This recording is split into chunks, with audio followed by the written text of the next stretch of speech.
بننے کے لیے جس تیاری کی ضرورت تھی اس کے لیے مسلمانوں کے پاس بہت کام تھا، اور افرادی اس کے مطابق نہ تھی، اور افرادی قوت اس کے مطابق نہ تھی۔ خوراک کی اتنی قلت ہو گئی کہ کئی دن بھاگا کرنا پڑتا تھا۔ پھر عین وقت پر مدینہ منورہ کے یہودیوں نے دوستی کا معاہدہ توڑ دیا، ان کی غداری کی وجہ سے حالات مزید سنگین ہو گئے۔ ایسے ہوشربا حالات میں تاجدار رسالت صلی اللہ تعالی علیہ وسلم نے اپنی کیسی شاندار سیرت پیش فرمائی کہ قدم قدم پر اپنے جان نثار صحابہ کرام رضوان اللہ تعالی علیہم اجمعین کے ساتھ موجود ہے۔ جب خندق کھودنے کا موقع آیا تو اس کی کھدائی میں خود بھی شرکت فرمائی، چٹانوں کو توڑا، مٹی کو اٹھا کر باہر پھینکا۔ جب خوراک کی قلت ہوئی تو دوسرے مجاہدین کی طرح خود بھی فاقہ کشی برداشت فرمائی، اور اس دوران اگر صحابہ کرام رضوان اللہ تعالی علیہم اجمعین نے فاقے کی تکلیف سے پیٹ پر ایک پتھر باندھا تو سید العالمین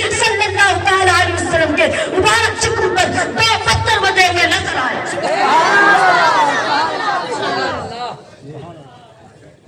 شدید سردی کے باوجود ہفتوں صحابہ کرام رضوان اللہ تعالی علیہم اجمعین کے ساتھ میدان جنگ میں قیام فرمایا۔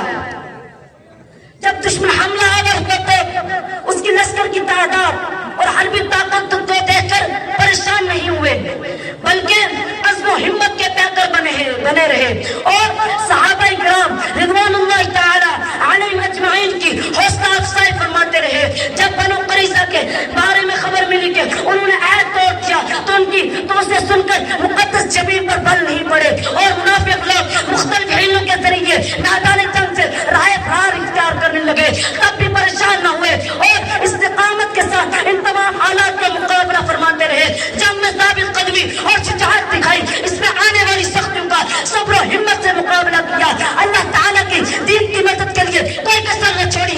آخرکار اللہ تعالیٰ کی مدد سے کفار کو شکست دی۔ ان تمام چیزوں کو پیش نظر مسلمانوں کو فرمایا گیا، اے مسلمانوں، تمہیں چاہیے کہ رسول کریم صلی اللہ تعالی علیہ وسلم کی سیرت کی پیروی کرو، اور یہ بات وہ مانے گا جس کے دل میں اللہ تعالیٰ کا خوف، اس کی یاد، اس سے امید اور قیامت کی داشت ہو۔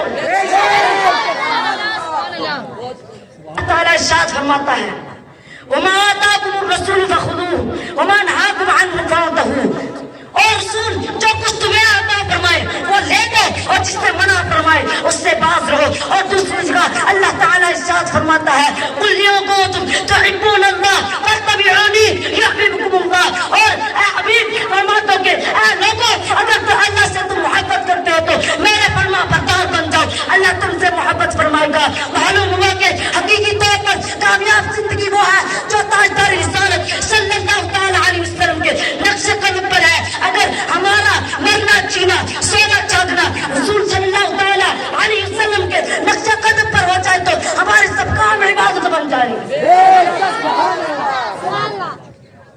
اللہ تعالیٰ نے ایمان والوں کو جس رسول کی پیروی کرنے کا حکم دیا تھا، سورہ فاتحہ سے لے کر والناس کی سیرت تک، اللہ تعالیٰ قرآن اس نبی کی سیرت بیان کر رہا ہے۔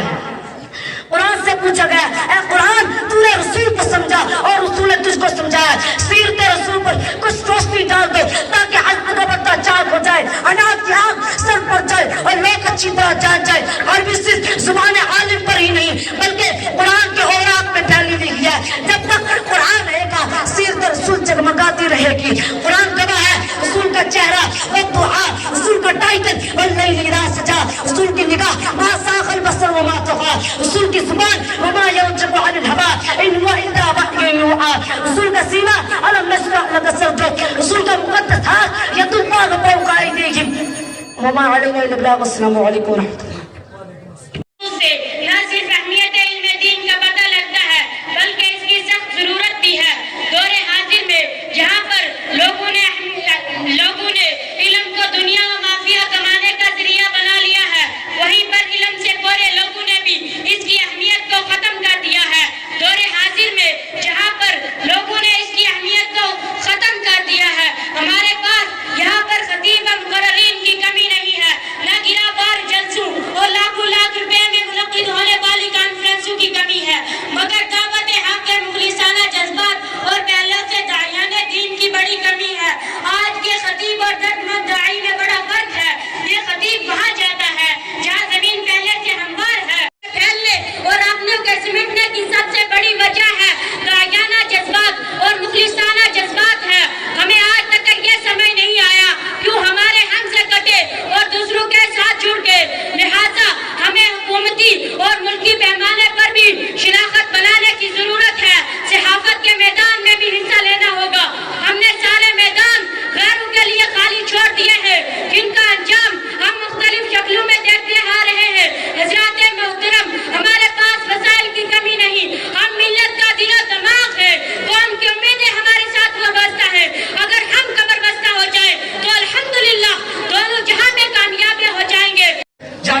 سنا ہوگا مگر جاہل مولوی بہت سنا ہوگا.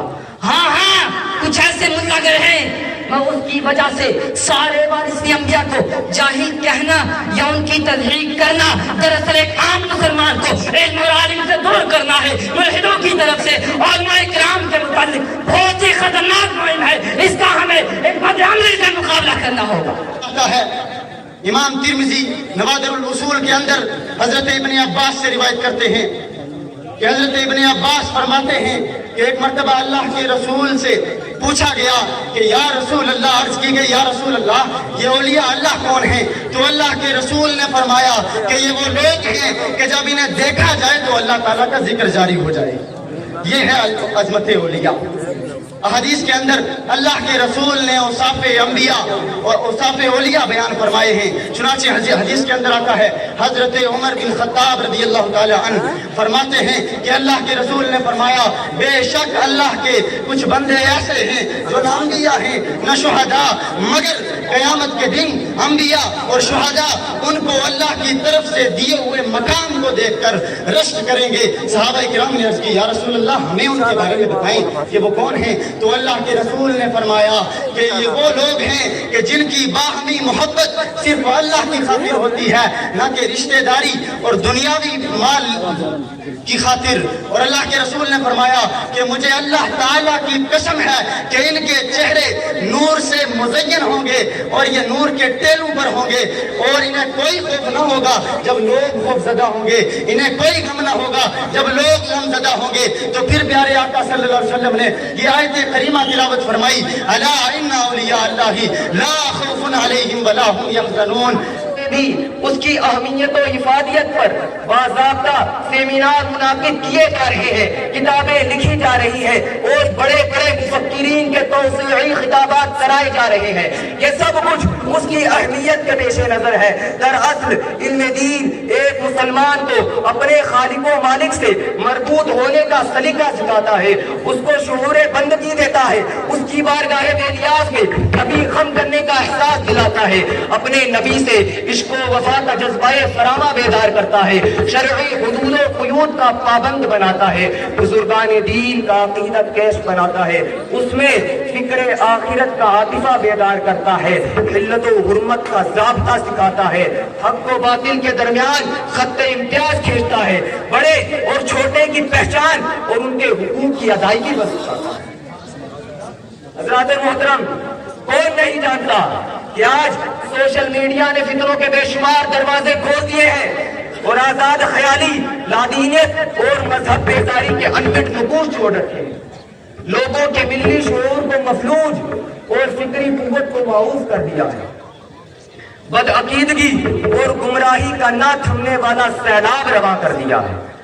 اس کے ہر پلیٹ فارم پر جہاں کچھ کام کی چیزیں ملتی ہیں وہیں مفسد اخلاق اور فحش مواد بڑی منصوبہ بندی کے ساتھ ہر مسلم نوجوان تک پہنچایا جا رہا ہے, اور تو غیر شعوری طور پر اس کے دلدل میں پھنستا چلا جا رہا ہے. اس نے مسلمانوں کے عقیدے کو بھی تشویشناک حد تک متاثر کر دیا ہے, اور آج سوشل میڈیا سے جڑا تقریباً ہر تیسرا نوجوان 1400 سال کے مسلمہ عقائد پر مشت نمائی کرتا ہے.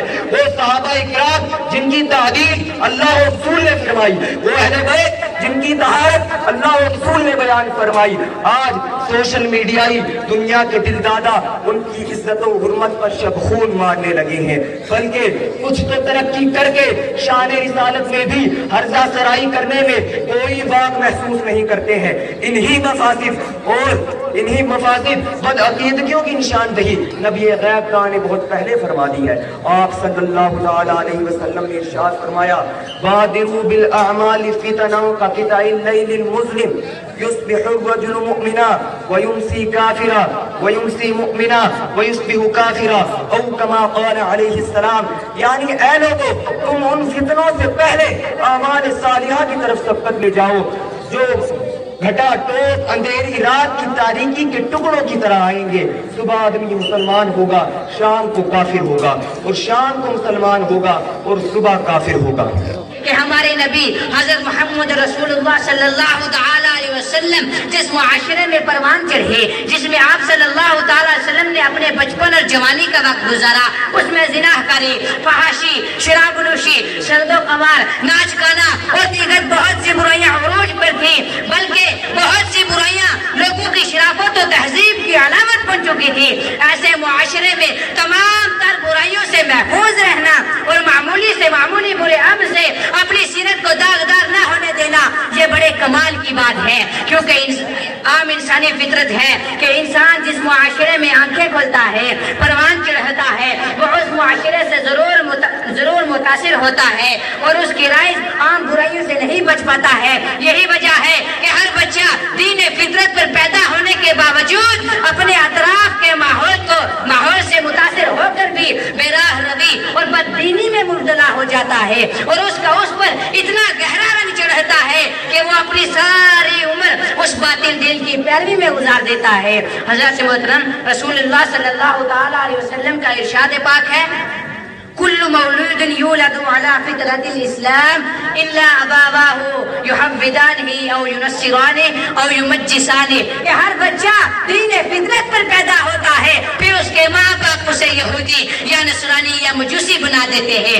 الخصائص الکبریٰ میں ہے کہ رسول کریم صلی اللہ تعالی علیہ وسلم سے پہلے مکہ کفر و شرک اور بت پرستی کا اڈا تھا، حتیٰ کہ خانہ کعبہ میں مختلف اقوام اور قبائل کے 360 بت رکھے ہوئے تھے، اور مگر آپ صلی اللہ تعالی علیہ وسلم کی طبیعت شروع سے بچپن ہی سے توحید کی ہوگر تھی، اور آپ صلی اللہ تعالی علیہ وسلم ہمیشہ کفر و شرک اور بت پرستی سے متنفر اور بیزار رہے۔ حضرت علی رضی اللہ تعالیٰ عنہ فرماتے ہیں کہ رسول اللہ صلی پہنچاؤ میری طرف سے اگرچہ ایک ہی آیت ہو۔ حضرات محترم، علم کے ذریعے آدمی ایمان و یقین کی دنیا آباد کرتا ہے، بھٹکے ہوئے لوگوں کو صراط مستقیم پر چلاتا ہے، برے لوگوں کو اچھا بناتا ہے، بے قانون کو اپنا بناتا ہے، دشمن کو دوست بناتا ہے، اس دنیا کے اندر حفظ و امن کی فضا پیدا کرتا ہے۔ کسی بھی ملک و قوم کی ترقی اور خوشحالی کا دار و مدار تعلیم ہی ہوتا ہے۔ جس قوم ملک میں تعلیم کو اہمیت دی جاتی ہے،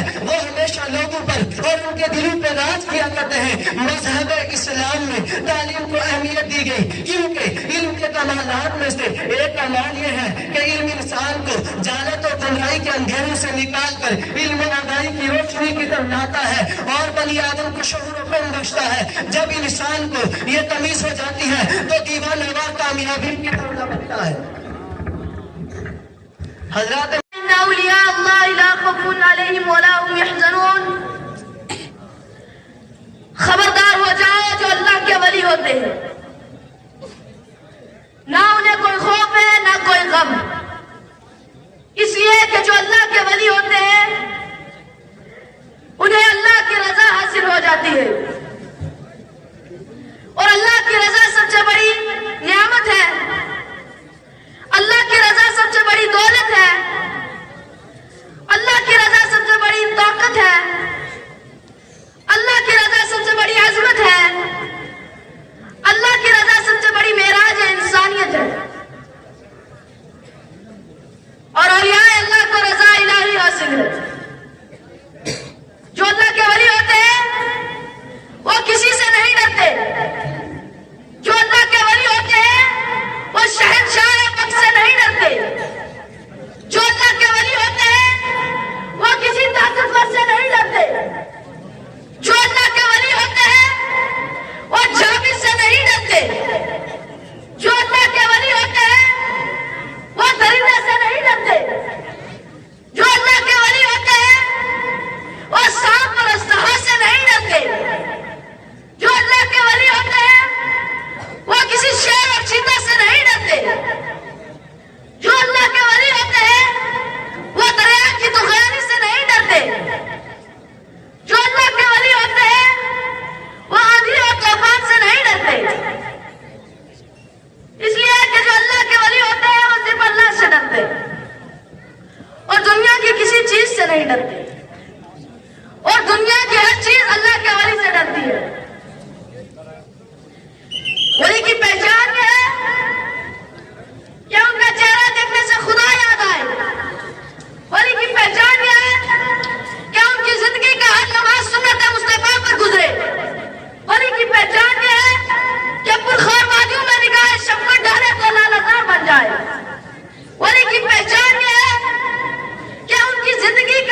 عطا کرے. ولی کی پہچان یہ ہے کہ ہر حال میں رضا الہی پر راضی رہے. ولی کی پہچان یہ ہے کہ وہ کسی بھی حالت میں ہو زبان پر شکوہ اور شکایت نہ لائے. اس لیے کہ جو اللہ کے ولی ہوتے ہیں وہ ہمیشہ شکر اور صبر کا سراپا مجسمہ ہوتے ہیں. برادران اسلام، آپ بھی تاریخ کا مطالعہ کیجیے تو معلوم ہوگا کہ جو اللہ کے ولی ہوتے ہیں وہ تلواروں سے نہیں بلکہ نظروں سے تبلیغ کرتے ہیں. مجید ہوگا، اسے دوزخ کی آگ نہ جلائے گی. صحابہ اکرام نے عرض کیا یا رسول اللہ اس سے کیا مراد ہے؟ حضور صلی اللہ تعالیٰ علیہ وسلم نے ارشاد فرمایا اس سے مراد وہ مسلمان ہے جس مسلمان کے سینے میں قرآن مجید ہوگا اسے دوزخ کی آگ نہ جلائے گی. حضور صلی اللہ تعالیٰ علیہ وسلم کی یہ حدیث ایک شخص نے سنی کہ جس کا معصوم بیٹا مر جائے وہ قیامت کے روز اپنے والدین کی شفاعت کرے گا، اسی طرح اس کے والدین جنت میں جائیں گے. اس نے دعا کی یا اللہ مجھے ایک بیٹا عطا فرما. اللہ تعالیٰ نے اپنے فضل و کرم سے اسے ایک بیٹے کا باپ بنا دیا. اب اس نے روزانہ دعا کرنی شروع کی یا اللہ یہ میرا بیٹا مر جائے. روزانہ یہی دعا کرتا رہا، بیٹا نہ مرنا تھا نہ مرا. جیسے جیسے بیٹا بڑا ہوتا گیا باپ کمزور سے کمزور تر ہوتا گیا. بیٹے نے حفظ کرنا شروع کر دیا اور حافظ قرآن بن گیا. عزیزان محترم، ایک روز وہ حافظ قرآن بیٹا اپنے باپ کے پاس ادب سے بیٹھ گیا اور عرض کیا ابا جان میں دیکھ رہا ہوں آپ دن بہ دن کمزور ہوتے جا رہے ہیں، آج آپ کو بتانا ہی ہوگا اس کی کیا وجہ ہے. باپ نے گردن اٹھائی اور بیٹے کے چہرے کی طرف دیکھتے ہوئے کہا بیٹا میری آرزو تھی میرے ہاں بیٹا ہوتا، اللہ تعالیٰ نے میری پوری آرزو کر دی، پھر میں ہر روز تیرے مرنے کی دعائیں کرنے لگا. بیٹے نے کہا ابا جان لوگ تو اولاد کی زندگی مانگتے ہیں، آپ کیسے باپ ہیں آپ میری موت کی دعائیں مانگ رہے ہیں. باپ نے کہا بیٹا میری پوری بات سن لے، میں نے حدیث رسول سنی تھی جس کا بیٹا حافظ قرآن ہوگا وہ اپنی اگلی اور ساتھ پشتوں کو شفاعت کر کے جنت میں لے جائے گا. قیامت کے دن تمام لوگ پوچھیں گے یا اللہ یہ نورانی تاج والے کون ہیں؟ کیا یہ رسول ہے؟ کیا یہ نبی ہے؟ کیا یہ ولی ہے؟ ارشاد باری تعالیٰ ہوگا اے محشر والو نہ یہ رسول ہے نہ نبی ہے نہ ولی ہے نہ یہ شہید ہے، بلکہ یہ وہ والدین ہیں جنہوں نے اپنی اولاد کو حافظ قرآن بنایا. اب عشق تم ہو، تم ہی تم ہو، یہاں تم ہو وہاں تم ہو، تم ہی تم ہو، تم ہی تم ہو، یہاں تم ہو وہاں تم ہو. نعرہ تکبیر، نعرہ رسالت، عرس مقدس، فیضان سعید بابا نبخش. نعرہ تکبیر، نعرہ رسالت. حقیقت سے تمہاری جز خدا اور کون واقف ہے. حقیقت سے تمہاری جز خدا اور کون واقف ہے. کہیں تو کیا کہے تو چنی تم ہو، چنا تم ہو. بہارے باغ رضوان تم سے ہے، زیب جنا تم ہو. واہ کیا بات ہے، بہت ہوتا ہے. اور یہ کیا میں نے کہا مثل سما تم ہو معاذ اللہ. یہ کیا میں نے کہا مثل سما تم ہو معاذ اللہ. منزہ مثل سے برتر ہر وہم و گمان تم ہو. نعرہ تکبیر، نعرہ رسالت.